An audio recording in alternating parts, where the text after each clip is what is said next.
ഇവിടെ നമ്മൾ ചിത്രീകരിക്കുന്ന അദ്ദേഹം ഒരു ബഫൂണാണ്, ഇൻകൺസിസ്റ്റൻ്റ് ആയിട്ടുള്ള ഒരു മനുഷ്യനാണ്. അതൊന്നും അല്ല കേട്ടോ. No he's not at all like that കേട്ടോ. അത് പേഴ്സണാലിറ്റീസിൻ്റെ കാര്യം പറയുകയാണെങ്കിൽ 1980 റൊണാൾഡ് റീഗൻ പ്രസിഡൻ്റ് ആവുന്ന സമയത്ത് ന്യൂയോർക്ക് ടൈംസിൽ ഒരു പേജ് ഒരു ആൾ ഒരു ബിസിനസ് മാൻ ഫ്രം ന്യൂയോർക്ക് വിലക്കെടുത്തിട്ട് അഡ്വർടൈസ്മെൻ്റായിട്ട് എടുത്തിട്ട് അതിൽ only thesis it is A message for president Reagan.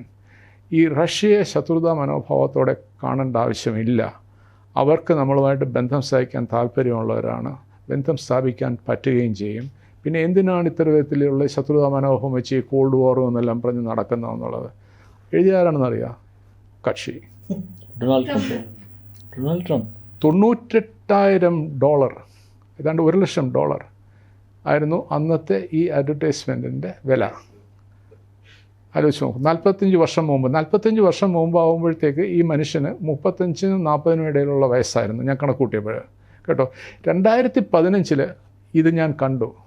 അതിനുശേഷമാണ് ഇദ്ദേഹം, അപ്പോൾ ഇദ്ദേഹം സത്യം പറയുകയാണെങ്കിൽ ഇദ്ദേഹം ഇപ്പോൾ പറയുന്ന ഈ ബിസാർ എന്ന് പറയുന്ന ആശ്രയങ്ങൾ ഇതുണ്ട്, ഈ ഇറാനെക്കുറിച്ചെല്ലാം പറയുന്നത്, ഇതൊക്കെ ക്രിസ്റ്റലൈസ് ചെയ്തിട്ടുള്ള ചിന്താഗതികളാണ്. അതിൻ്റെ അവസരങ്ങൾ കിട്ടുന്നതാണ്.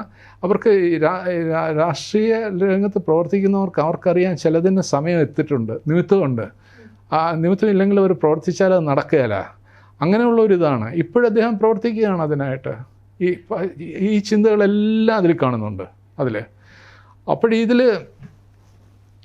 ഈ സൗദി അറേബ്യയിൽ ചെന്നിട്ട് ഇദ്ദേഹം ഈ അറ്റാക്കിൻ്റെ കാര്യം പറഞ്ഞിട്ട് നെതന്യാഹുവിൻ്റെ അടുത്ത് സംസാരിച്ച് വന്നിട്ട് ആ വീഡിയോ വളരെ പ്രൊഫൗണ്ടായിട്ടുള്ളൊരു വീഡിയോ ആണ് അത്, ആ ഫോക്സ് ന്യൂസിൻ്റെ. ഇത് പെട്ടെന്നൊന്ന് അറച്ച് നിന്നിട്ട് പറഞ്ഞു, no I shouldn't call it an attack എന്ന് പറഞ്ഞു. എന്നിട്ട് സ്വന്തമായിട്ട് തന്നെ പത്രക്കാരൊക്കെ പറയുകയാണ്. എന്നിട്ട് പറയുകയാണ്, because with that we solve the nuclear issue. മനസ്സിലായോ എന്താണെന്ന്? അതായത് ഇത് ഇന്ന് ബോംബിട്ട് കഴിഞ്ഞിരുന്നാൽ, എന്നിട്ട് അദ്ദേഹം പറഞ്ഞു ഓബ്ലിറ്ററേറ്റ് ചെയ്തെന്നല്ലേ പറഞ്ഞത്. ഇനി ഈ ന്യൂക്ലിയർ പ്രശ്നം ഇറാനും അദ്ദേഹത്തിന് നല്ലോണം അറിയാം, ഇത് ബോംബുണ്ടാക്കുന്ന ഒരു രാജ്യമല്ല, അവർക്ക് ചെയ്യാൻ പറ്റില്ല, അവർക്ക് അതിനെതിരായിട്ട് ഫത്വ ഉണ്ട്. അതുമാത്രമല്ല അവരുടെ മിസൈൽ കേപ്പബിലിറ്റി ഉണ്ട്, അവർക്ക് ഡിറ്ററൻറ്റ് കേപ്പബിലിറ്റി കിട്ടിക്കഴിഞ്ഞു. ഇനി ബോംബ് കൊണ്ടൊന്നും ചെയ്യാനില്ല, അത് ഷെൽഫിൽ വെച്ചേക്കാനേ ഉള്ളൂ. അതിനായിട്ട് ഇതിന് പണം മുടക്കാനൊന്നും ഇറാനിയൻസ് പോകാൻ പോകുന്നില്ല, അവർക്ക് പണവും ഇല്ല അത്ര കയ്യിൽ. അപ്പോൾ ഇത് ഇദ്ദേഹത്തിന് നല്ലോണം അറിയാവുന്നതാണ്. ഇതേവർ കിം ജോങ് ഉണ്ണിനെ കണക്കുള്ള ഒരാളുകളല്ല ഈ Persians. They are very subtle, വളരെ ബുദ്ധിമാന്മാരാണ്. അപ്പോൾ ഇത് ട്രംപിന് നല്ലോണം അറിയാം, ഇവരത് ചെയ്യാൻ പോകുന്നില്ല. അപ്പോൾ ഈ ഇസ്രയേലീസ് ഇതിനെ കുത്തിപ്പൊക്കി കൊണ്ടുവരും കാലക്രമം, ഒരു time and again nuclear issue അതൊന്നും പറഞ്ഞ് അവിടുത്തെ വലിയ ഇതുണ്ടാക്കുക, ഈ ടെൻഷൻ പെർപെച്വേറ്റ് ചെയ്തുകൊണ്ട് പോയിക്കൊണ്ടിരിക്കുകയാണ്. കഴിഞ്ഞ ഒരു 25 വർഷമായിട്ടും ആരായിരുന്നു ചരിത്രം. അപ്പോൾ ഇദ്ദേഹം ഈ ഘട്ടത്തിൽ വന്നിട്ട് പറഞ്ഞതാണ്, actually we have no issue now, that issue is solved. ആലോചിച്ച് നോക്കൂ, ദാറ്റ് ഇഷ്യൂ ഈസ് സോൾവ്ഡ്. ഈ ന്യൂക്ലിയർ ഇഷ്യൂവിനെ ചർച്ചയില്ല. So we are actually Iranians have told us also that we should prepare a paper. അറിഞ്ഞോ ഇത്? പത്രത്തിൽ വന്ന് കാണത്തില്ല. We should prepare a paper, comprehensive peace agreement, അമേരിക്കയും ഇറാനും തമ്മിൽ. അപ്പോൾ എന്നിട്ട് ഞാൻ പറഞ്ഞ കണക്കുള്ള മറ്റേ ഉള്ള ഒരു നെറ്റ്വർക്ക്, അത് അതിൻ്റെ hub is fulcrum economic cooperation, trade, investment, technology transfer, connectivity. ഇതാണ് അതിൻ്റെ പില്ലേഴ്സ്, 4 പില്ലേഴ്സ്.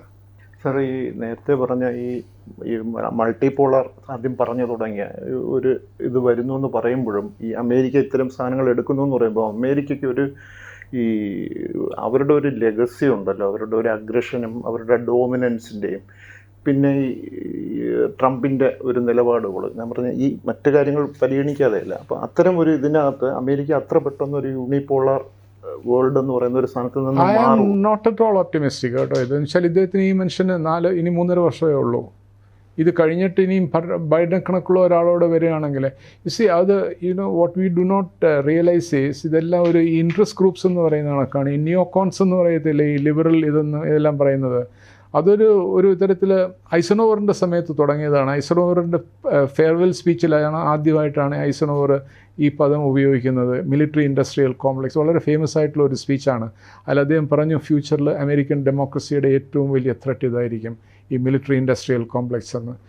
അവരുടെ ഈ ഡീപ്പ് സ്റ്റേറ്റ് എന്ന് പറയത്തില്ലേ, അതൊരു യാഥാർത്ഥ്യമാണ് സത്യത്തിൽ. അതായത് പെർമനൻ്റ് ആയിട്ടുള്ള ബ്യൂറോക്രാറ്റ്സ് എസ്റ്റാബ്ലിഷ്മെൻറ്റ്, പിന്നെ ഈ ആംസ് ഡീലേഴ്സ്, അത് വിൽക്കുന്നവർ, ഇൻ്റലിജൻസ് എസ്റ്റാബ്ലിഷ്മെൻറ്റ്, പിന്നെ അതിൻ്റെ കൂടെ ഒരു പൊളിറ്റിക്കൽ കമ്പോണൻറ്റും ഉണ്ട്. അവരുടെ ഇലക്ഷൻ എന്ന് വെച്ചാൽ വളരെ എക്സ്പെൻസീവാണ്.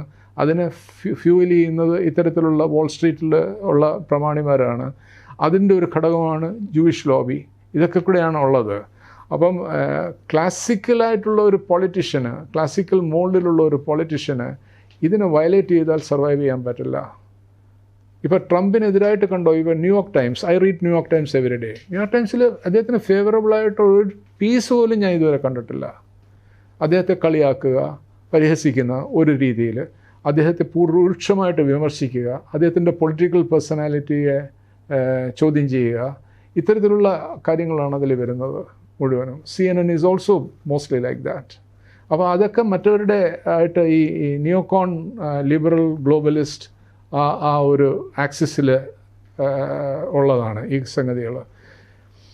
ഇദ്ദേഹത്തിൻ്റെ കണക്കുള്ള ഇപ്പോൾ ഇദ്ദേഹം വലതുപക്ഷ ചിന്താഗതിക്കാരനാണെന്നുള്ളത് നമുക്ക് നല്ലോണം അറിയാമല്ലോ. പക്ഷേ see the coalition he has built up.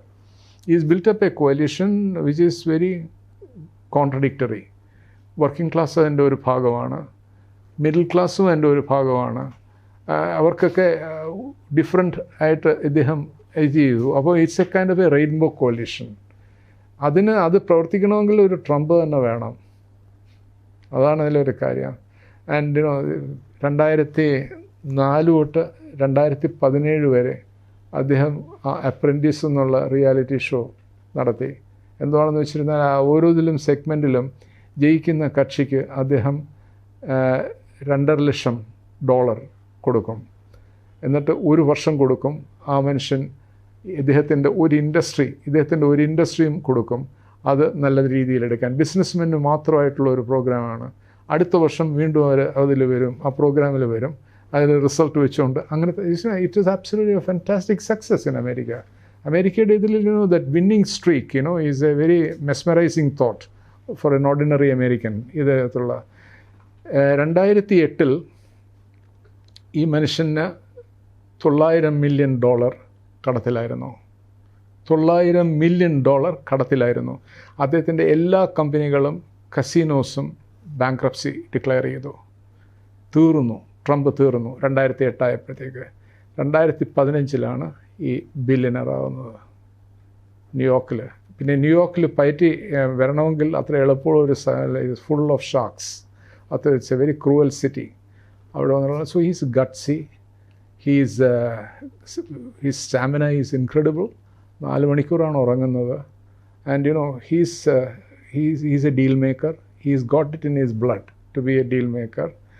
ഇതൊക്കെ ഇനിയിപ്പോൾ ഇത് കഴിഞ്ഞതിന് ശേഷം ഇനി എന്തെല്ലാം തെറ്റുകളാണ് ഇദ്ദേഹം ഉണ്ടാക്കി വയ്ക്കുന്നത്, അതിൻ്റെ ബാക്ക്ലാഷ് എന്തെല്ലാം ആയിരിക്കും, ഇതൊക്കെ കാണേണ്ടിയിരിക്കുന്നു. 6 മാസമായതല്ലേ ഉള്ളൂ.